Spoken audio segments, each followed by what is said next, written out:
सावन के बदरिया झूमे देव घर नगरिया। अरे बोलबम के गूंजो है नाराजी,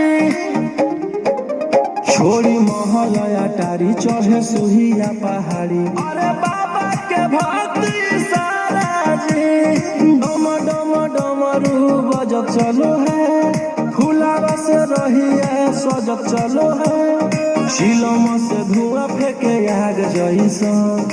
नाचो है कावरिया नाग जैसन, नाचो है कावरिया नाग जैसन।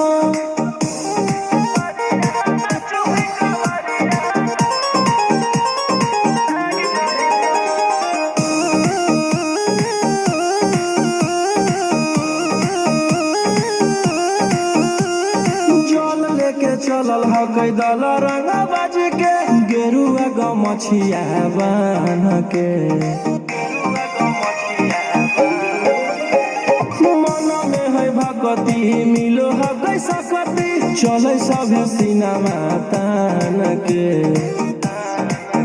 लेके भंगिया धतूर बेल पाता हो, आशीष मांगे सभे लोग जाता हो, कोयल बोले मधुर राग जैसन। नाचो है कावरिया नाग जैसन, नाचो है कावरिया नाग जैसन। नाचो है कावरिया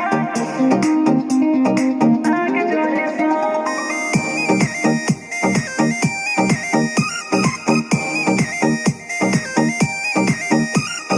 अपना इशारा पर चलाबो हखी बाबा, सृष्टिया पूरा ब्रह्मांड हो।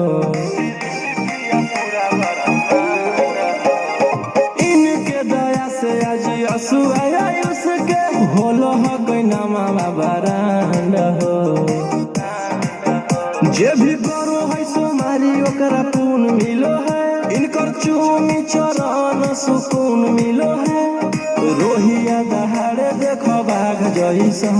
नाचो है कावरिया नाग जैसन, नाचो है कावरिया नाग जैसन। मेरे जन्मदिन पर मेरे गरीब डिलीवरी बॉय पति अभिनव ने